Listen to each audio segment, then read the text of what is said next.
Today I'm going to show you how to create a book cover in Canva.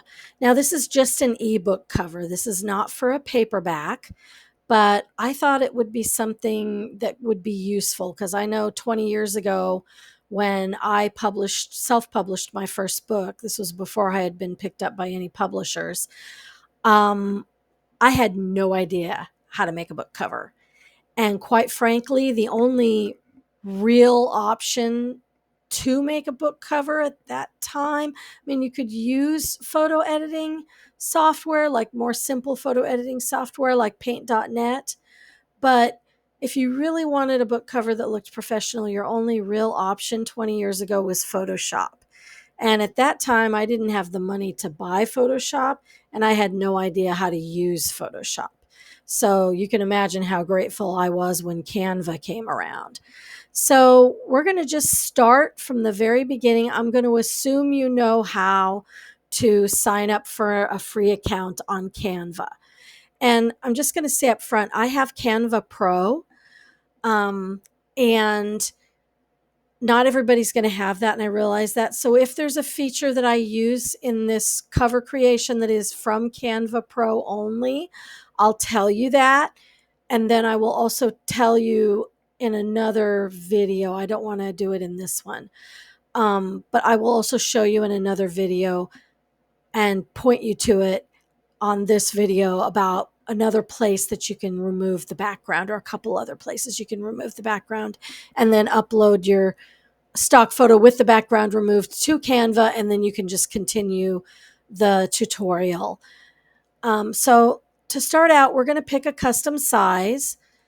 And for me, I pick 5x8 because that's naturally a size that works well with ebooks and shows up well on e-readers. And it's also the size that works well for a paperback cover, at least the front part of the paperback cover. Like I said, I'll show you in another tutorial how you can create your own paperback cover. But today we're just going with an ebook cover. So you're going to click on Create Design once you've done this. And as you can see, mine's already done. You want to make sure before you do the 5x8 that you select inches, because it's defaults to pixels, and pixels is confusing to figure out what 5x8 would be in pixels, excuse me. So you want to click Create Design, and then this will bring up the 5x8 blank spot. And this is at 77%, so you can see the whole thing. I'm just going to bring it up to like maybe 80%, I prefer. Just keep in mind, this looks small on the screen, but at 100%, it's going to look much larger. So I already downloaded a couple of stock photos from Deposit Photos. That's my preferred paid stock photo site. But of course, you can use any stock photo site. I would encourage you to pay for your stock photos for book covers, and make sure that you read the licensing, because every license is different with every stock photo place. I would not use free stock photos. And the reason for that is, while you can get free stock photos, and like you could use stock photos from Pixabay, for example, the issue is that sometimes people upload stock photos or photos that other photographers have taken that they don't have the rights to upload. So that if you were to use that free stock photo, you might be following the stock photo licensing on that free stock photo site. But if the person that uploaded it didn't have the rights to upload it, and then uploaded it anyway, you could be in a lot of legal trouble. So let's say you downloaded a stock photo from Pixabay and you put it up, you used it to make your cover, and that original photographer or their lawyer saw it. That person could then sue you, and you could have to pay them a lot of money. So it's just not a good idea to use stock photos from free free stock photo sites. So I went ahead and uploaded my stock photos, and where you can do that is you want to go to the far left and click on uploads, and you'll see a whole ton of stock photos, illustrations, and things that I uploaded to use in my designs. The top 3 here are the ones that I downloaded from Deposit Photos to use for this mock book cover. So originally, I didn't know if I was going to use this stock photo or this stock photo, but I decided that I preferred the one that I've got my mouse on here that you can see the little hand on. That ended up being my favorite. So what you want to do is, once you've uploaded your files, oops, that's not what I wanted to do. Let me delete that. And you can just do this by clicking on upload and finding your files and uploading them. So this is going to be my background stock photo for this cover. And what you want to do is you want this background stock photo to cover the entire page. So you want to drag and drop it so that it looks like this, where it's covering the entire page. And then just let go of your button mouse on your, I can't talk today, the button on your mouse. And it will cut the sides off. Don't worry about that. This is just a backdrop for your cover. And once you've done that, then you're going to want to drag and drop your main character photo, or main characters in this case. And this time you don't want it to cover the entire cover. You just want to drop that stock photo on top of your background. And as you can see, this does not look very good because my Regency romance couple, their stock photo has a gray background. And obviously we don't want that. It wouldn't make the cover look cohesive if we left it that way. So this is a Canva Pro account feature.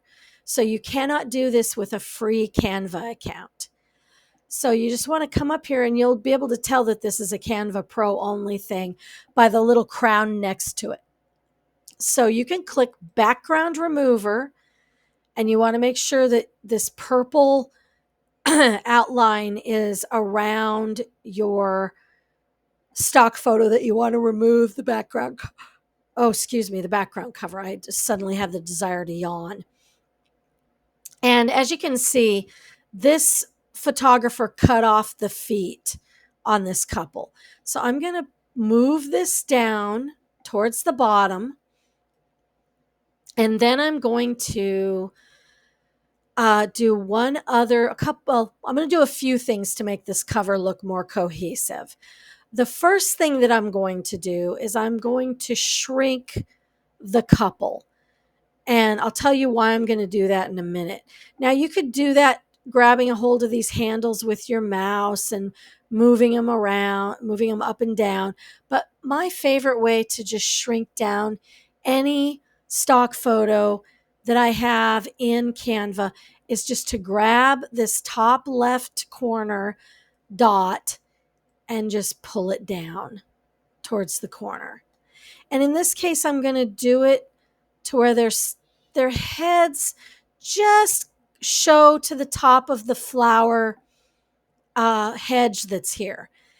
And what this does is it makes everything look more proportional.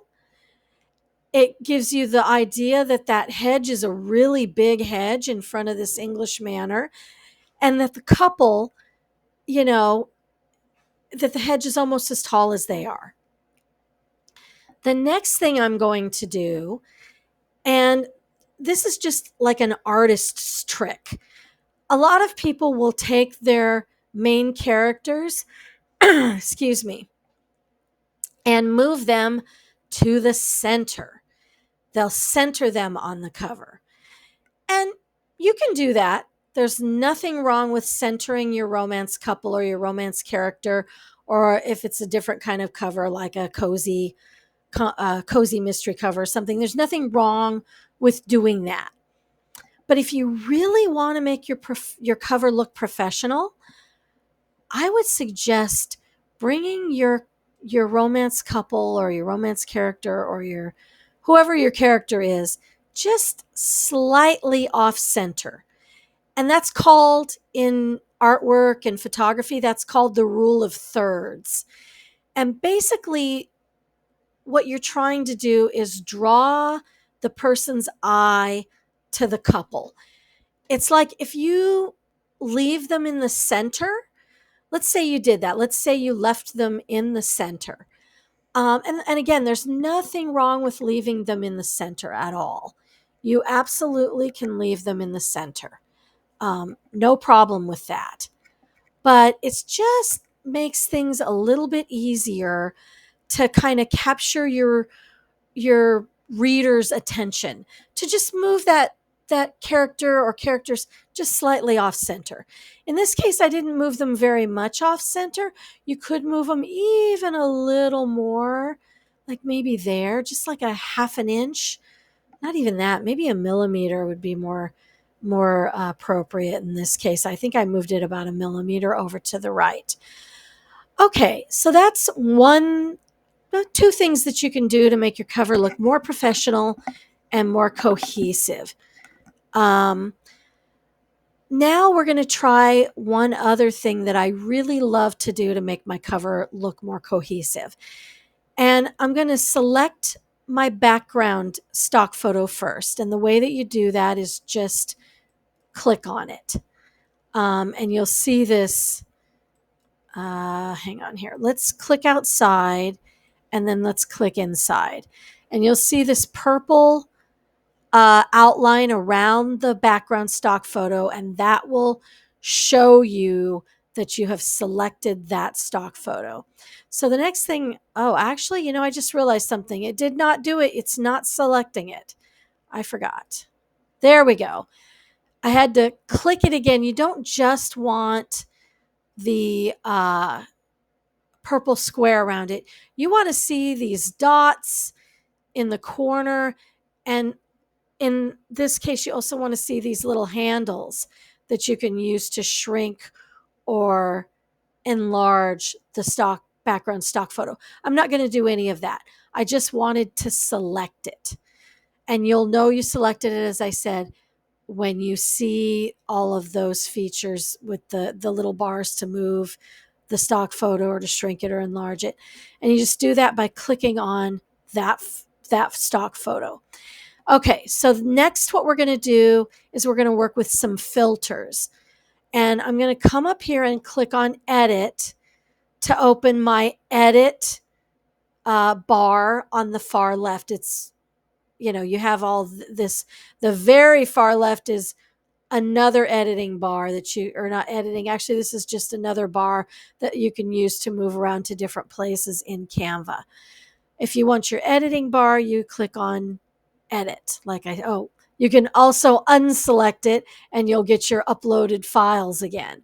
Let's click that Edit again, and here we go. We are now in the editing sidebar on the left. And as you can see, here's filters. And I am going to you could say see all. Actually, let's do that. See all the filters. And this tells you what all the filters that are available are. And you can play around with the filters to see which one that you like the best for your cover. In my case, I already selected a filter, and I selected, let's see, where is that filter? I have to find it. Okay, so mist. I chose mist, and you just select it, and you see how it changed the lighting a little bit. All right, so now the romance couple really stands out. And you would think, oh, that's good.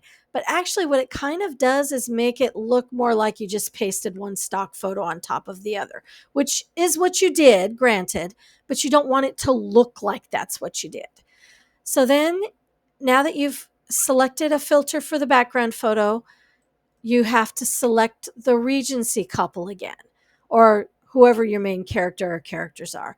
And I just did that by clicking on one of the characters in the stock photo.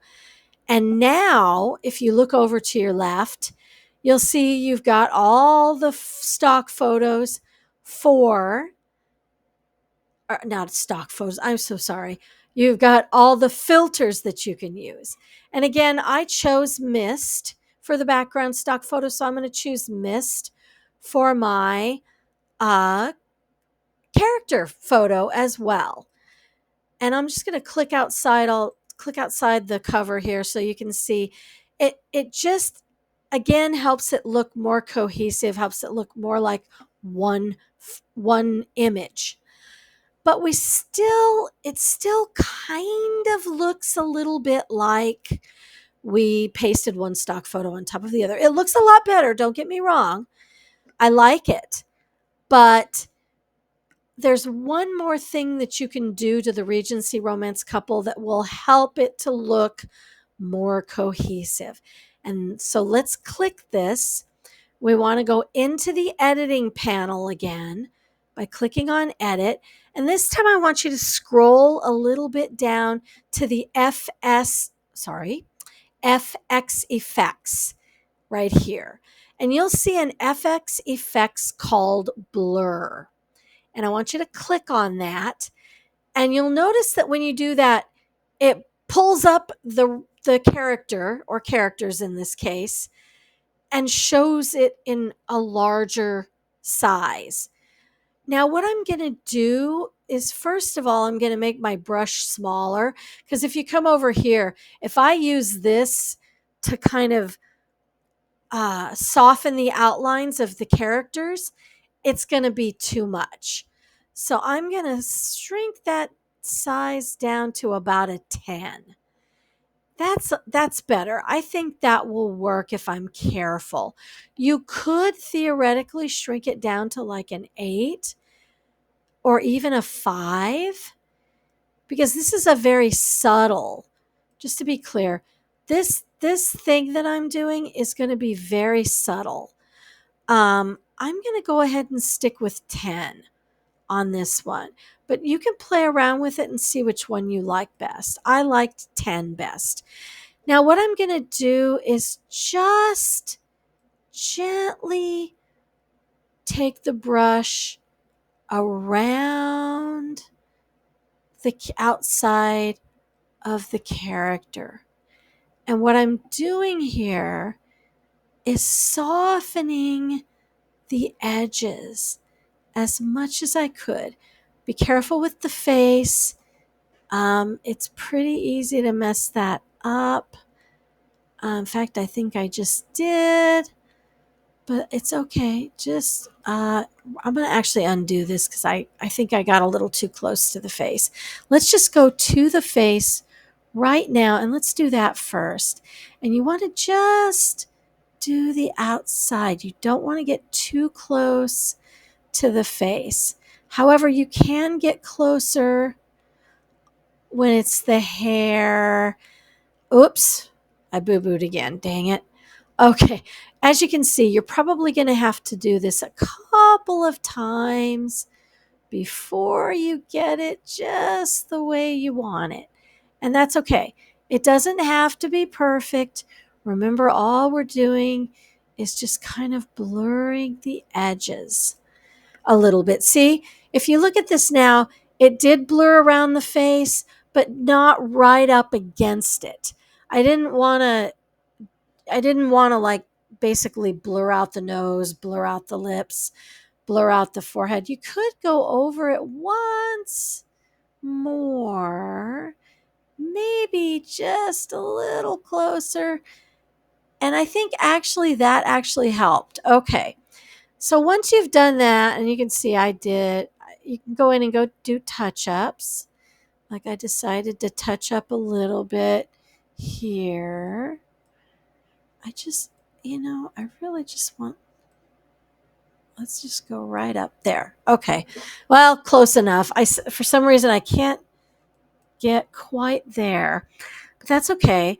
And then what I did was I just kind of do, like I said, just do the outside of the clothing.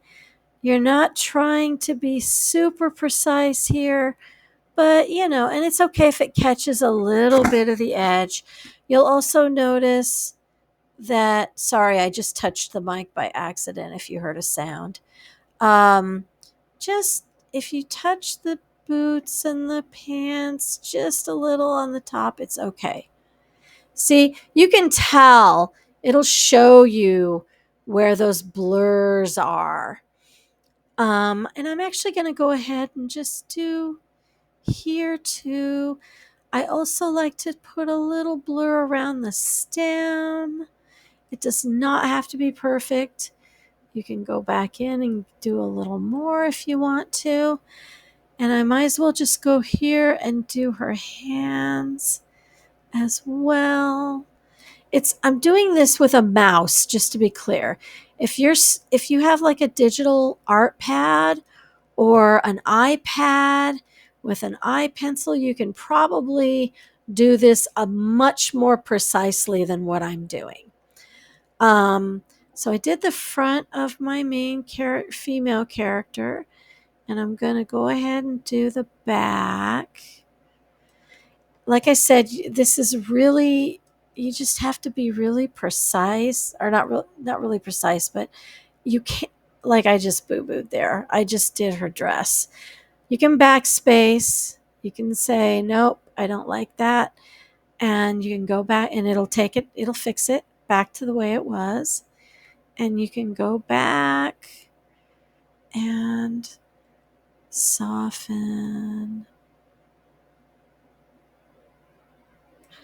the rest. See, and that came out pretty good. I got all the way up to her ear, and I'm just going to carefully do just the outside. Remember what I said about faces. Be really careful with faces. Yep, see, I boo-booed her face. There. Okay, cool. Oops. Oh, shoot. It took the whole thing. All right, that's fine. We'll come back over here and we'll do this again.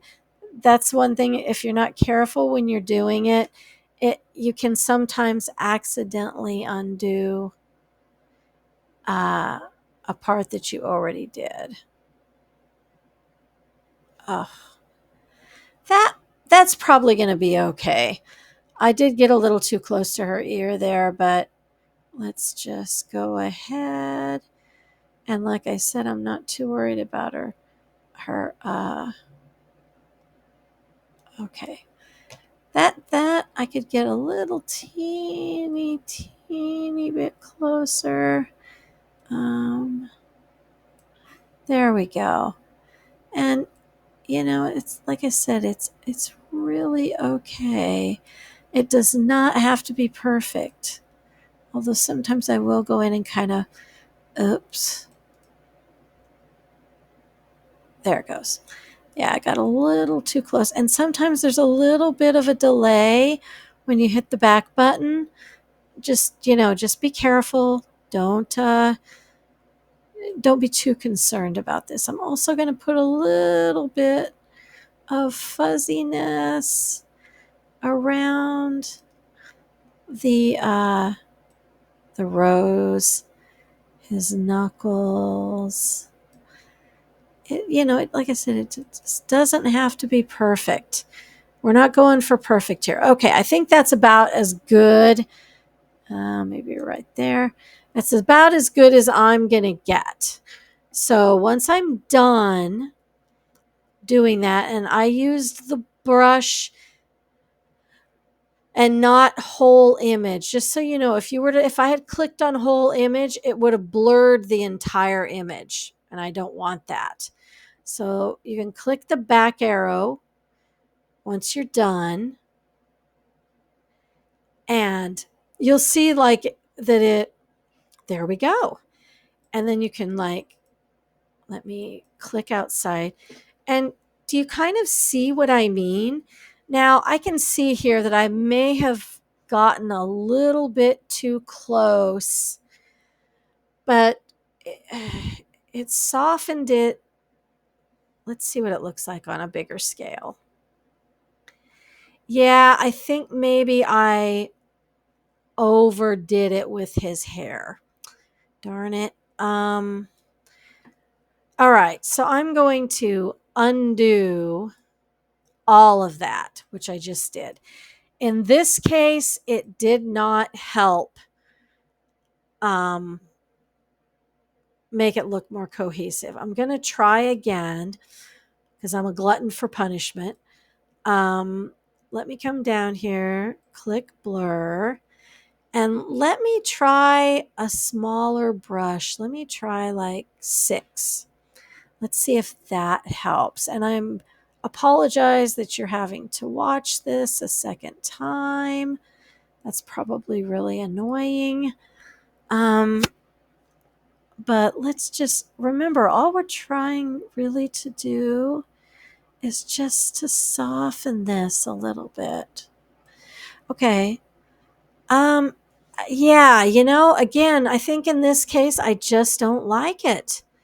We're not going to do that this time. That's what I've decided. We're not going to do it. Sorry about that. In this particular cover, in this particular characters, it just doesn't help make it look more cohesive. It actually just kind of gives it a weird, yeah. Let me try something else. I'm wondering, actually, now that I think about it, let me try one other thing. Look at it this way. You're getting to experiment with me.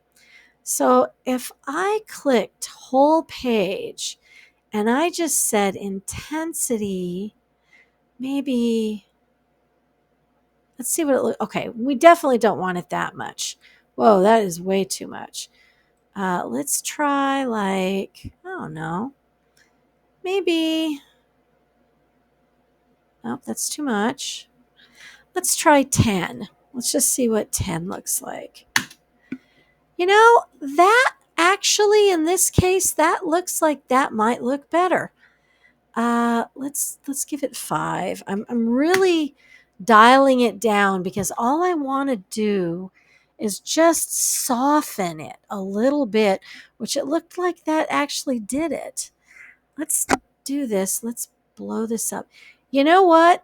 Yes, that actually worked better. Now, I will say it's a very, very subtle blur. Let's actually, just for funsies, because Regina likes to do things for funsies, let's go and let me look at that again. And let's bump it up to 8, not 10. Let's bump it up to 8. Let me look at 10 again. I don't know. 10 just feels like kind of like the magic number. Okay, so let's try that. Yes, I think blurring them by 10, the whole couple, not just, yeah, it just slightly, it's not fuzzy. It's still pretty sharp, but it just softens it enough, in my opinion, to make it look nice, but you don't have to worry about trying to like go around the edges. I just really wanted to soften it a little bit. And actually, now I'm kind of curious. You're going to think I'm nuts, but let's try doing the same thing with the background. Just do 10, no more than 10% or 10 intensity. And then let's go back and see what that looks like. No,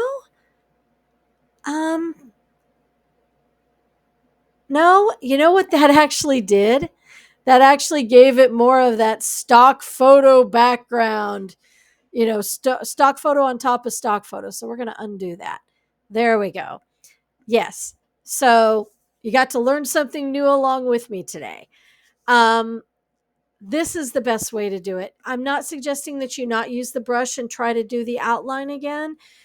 Um, that may work better for some stock photos. In this case, for this particular stock photo, this was the best way to do it, in my opinion. Okay, so now we've made the cover look as cohesive as we possibly can. So now we're ready to add the title and the author name. So to do that, you want to click over here on the T for text in the far left bar. Okay, and for a book title, I would use a heading, click on add a heading. And then I like to put mine where they belong first. So you click outside the cover and then you can move, add a heading around. And I like to center it. And if, as you can see from the pink lines here, you can see the where it's centered. And there's a pink line going right down the center of that cover, and that shows you how it's centered. The extra kind of pink box, that's just to give you an idea. It's just more about the centering of it. Okay, so then I'm going to let go of that, and I've still selected the heading. I'm going to add the title, and this is a fake title, but Her Unsuitable Suitor is what I'm going to put for the title. And this font I'm not going to use. I don't like it. I don't like the font color either. And I think even the font size is a little too big. But what I'm going to do first is I'm going to change the font, the actual font. And you have to highlight it with your mouse to do that. And then you want to come over here. Right now, the font being used is Canva Sans. I don't want that font. So click on that font, and this will bring up the left-hand panel with all of the fonts. Ooh, text styles? Let me look at that. That's, oh, interesting. Okay. I just wondered I haven't used that before, so I wondered what it was. So the next thing we're going to do is pick the font. Now, for a historical or a Regency romance cover, or even just a Regency, just a book placed in the Regency period, I prefer a calligraphy font style. So I'm going to type calligraphy in the search box, and that will bring up all the calligraphy calligraphy fonts. Now, I think because it looks like because I'm in Canva Pro, it's not distinguishing between the for Pro only and the free version fonts. I'm just going to tell you up front, if you don't have Canva Pro, it's going to have a crown next to it if you have to have Canva Pro in order to be able to use it. But it looks like from this, it's just showing me all the calligraphy fonts. It didn't take me long to find a calligraphy / script. You could have also put in script font. I prefer calligraphy font. I actually had already chosen one for this. I liked this Lucida calligraphy. So I'm going to select that, and that's going to change my font to that Lucida calligraphy font. Now this title is a little too big. I want to shrink it down. One way you can do that is, of course, just to grab this top left or top right and pull down. But I'm not going to do that. It gets a little tricky when you do it that way with fonts, with writing. I'm actually going to go here and click on the minus sign. Right now, this is 38 sized font. And I'm going to take it all the way down, in this case, to 27. And I like that better. That way the title itself, isn't going right up to the edges, either top or sides. and it's still centered. Okay, so next I'm going to add my author name. And for that, I use one of the, it says add a subheading. I'm going to use a subheading. Okay, so you see how it's got it all highlighted here? I always click outside the box or outside the cover so I can bring up the author name or the subhead. In this case, it still says subheading. Make sure that it is centered relative to the title, and also make sure that it's not pushed up right against the title. You want there to be a little bit of space there. Okay, so for this one, I have to highlight it. You can, in some cases, just click on add a subheading and it'll highlight the whole thing. That does work a lot of the time, but it doesn't always. So you might have to drag, like put your mouse here and drag it to the end. Okay, so for this font, you also don't, at least I don't want Canva Sans. That's the default font. I'm going to go into the fonts again. And I don't want a calligraphy font for this because I want the name to stand out. So I'm going to pick a different font. And you can do this in a number of ways. You can just go back to the regular, by clicking on that so that you're back in this with an empty search box. And you can just scroll down and look at the fonts. I like to just use a really simple, I would not use a script font for this. Wouldn't necessarily use a super bold font, although you could. I'm going to just pick, excuse me. Yawn. I just had the desire to yawn. I must have needed more oxygen. So I'm going to, I saw the Seasons font. Let me see if I can find that again. No, I thought here it is. So this is the font that I'm going to choose. I like the Seasons. It's nice. I am going to bold it. And you bold, obviously, just by clicking on the B there, just like you would in a word processor.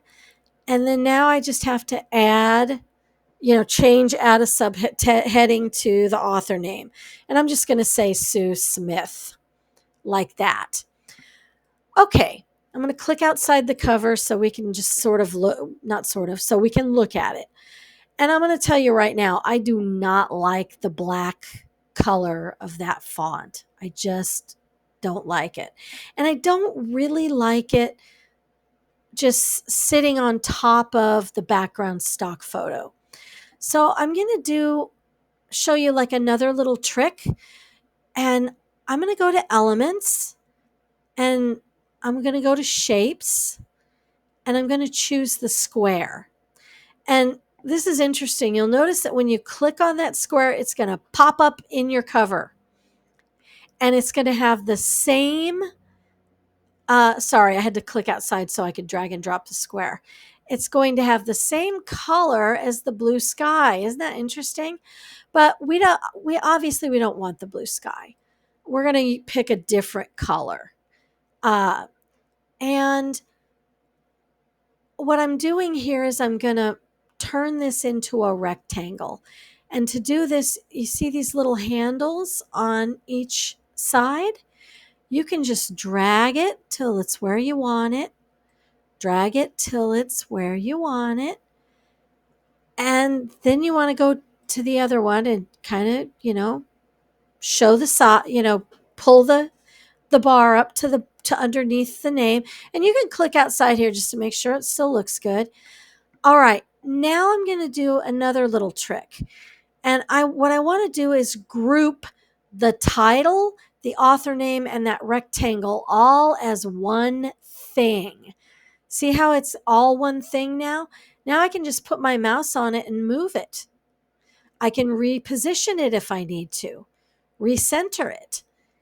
And then you can, again, drag and drop, and click outside the, sorry, I can't talk today.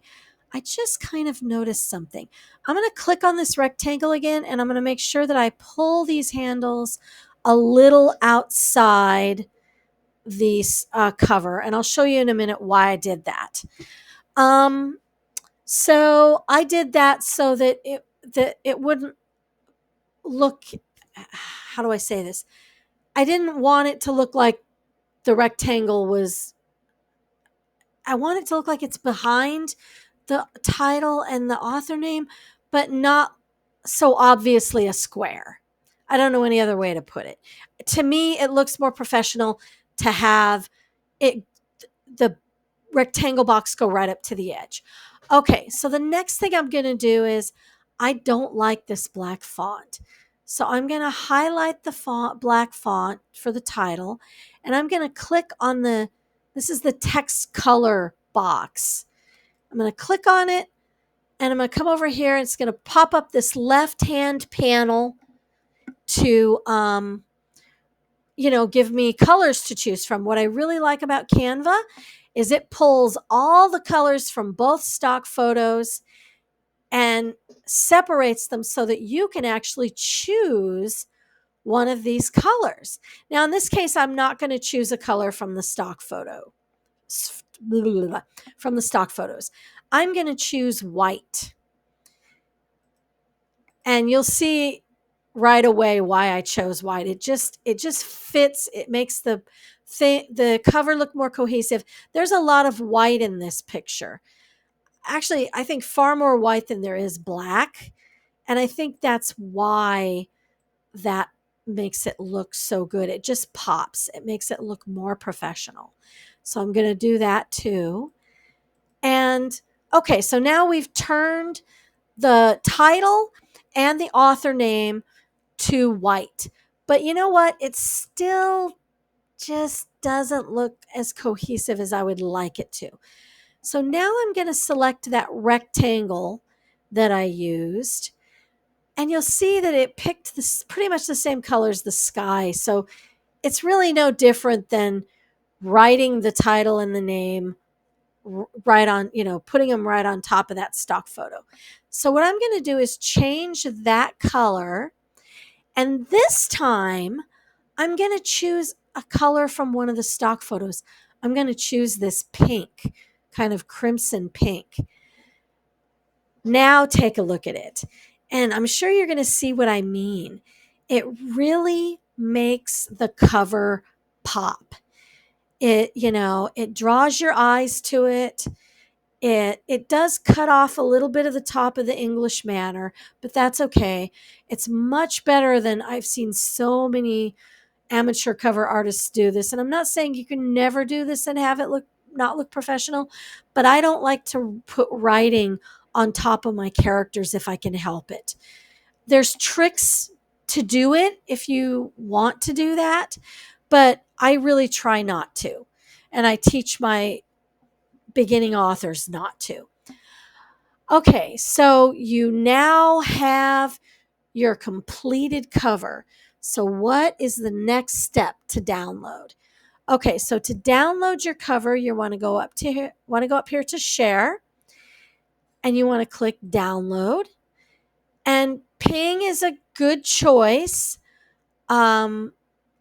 It's best, it says, for complex images and illustrations, which this is. So we'll leave it as a Ping. And you just want to click download. And then you can choose which, as soon as it's done, then you can choose which cover. As you can see, I've done this cover a few times. And I'm just going to call it the Unsuitable Suitor 2 because it's my second cover. And then you just click save. And that's it. Now you have a professional looking cover from Canva that you used, stock photos that you paid for.